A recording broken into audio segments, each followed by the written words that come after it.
The Kansas City Chiefs. Oof.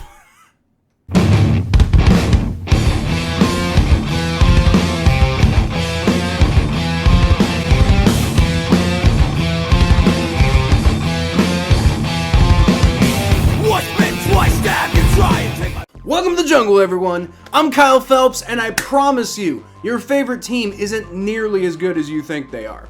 I see it every week. My team is better than where you got them because of my football. No. First of all, they're not. They're not.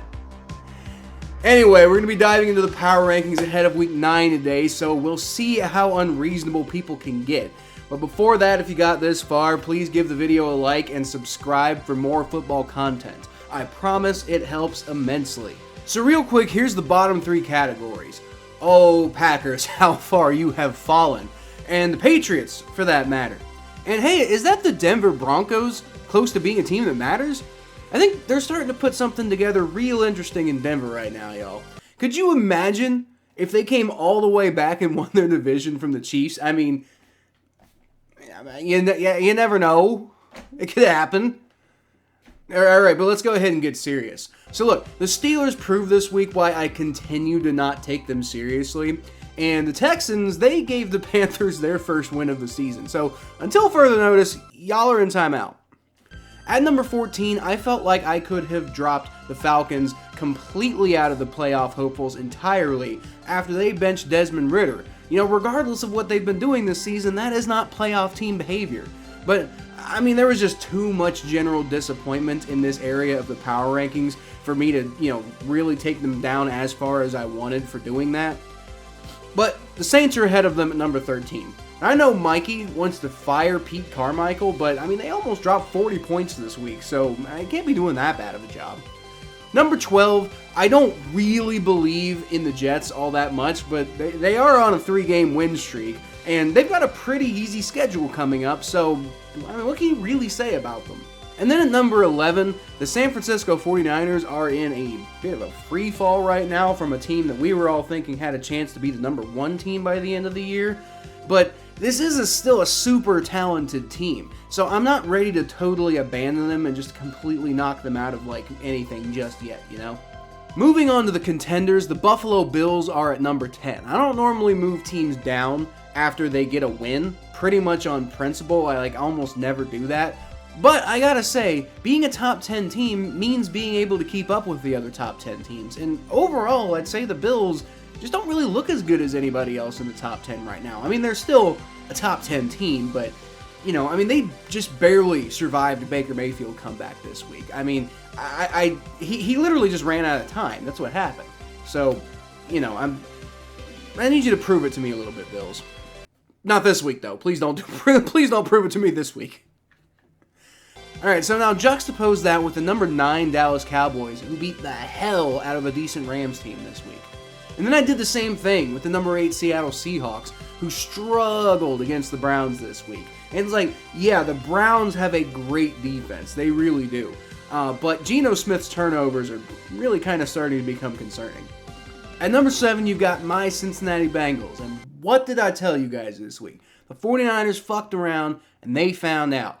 I said the Bengals were going to crush the 49ers all week, especially on the Battle of Ohio podcast, if you watch that, which you guys totally should, because they look like they're mostly back. The Bengals do. The 49ers look like they have a lot of problems, but the Bengals look like they're mostly back, and Joe Burrow says he's healthy. I gotta say, though, I was wrong, because they're all the way back. This Bengals team is all the way back, and the only reason I have them at number 7 right now is because I need them to, prove it a little bit more. At number 6, it's the Jacksonville Jaguars. They are a very good team that I have a very hard time trusting right now. They are 6-2, and you gotta give them credit. And that 6-2 has come against, some up and down competition, but some pretty solid football teams, to be fair.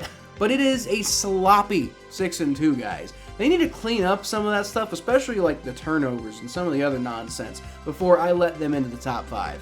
Speaking of which, let's move on to the Super Bowl caliber teams, y'all. At number 5, the Detroit Lions had a nice little bounce back against the Las Vegas Raiders this week. I think we all knew that they kind of would. But their offense wasn't as efficient as I would like it. You know, they put up a good performance, though, against a bad team, and that's all I think you can really ask.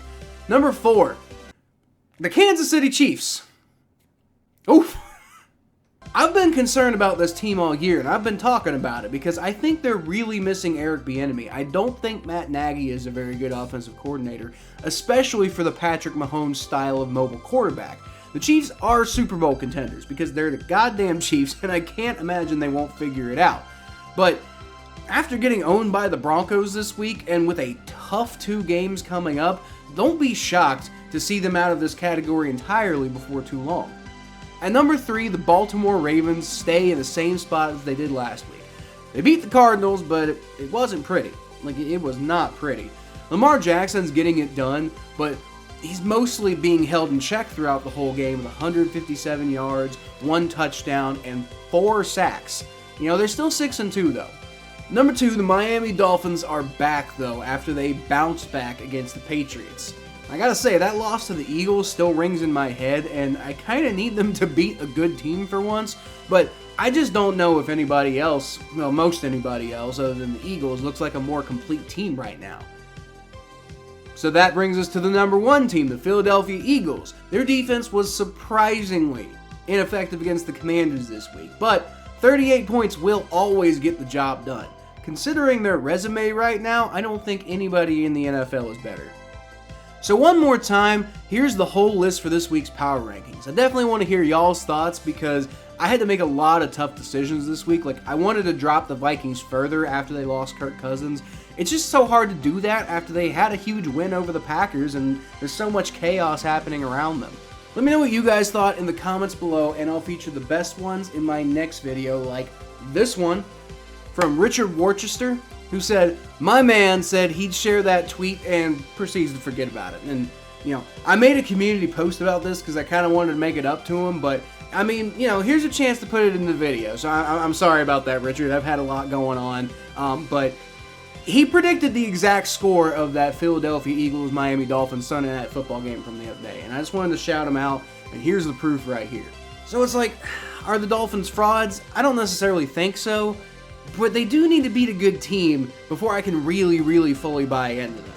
I don't know, we'll see though. Until then, y'all can always catch more of what I do at KylePhelps92 on Twitter, Facebook.com/ThePhelps, Butt Fumble Sports, the Battle of Ohio podcast, which is exclusively available on this YouTube channel right now, and right here if you subscribe.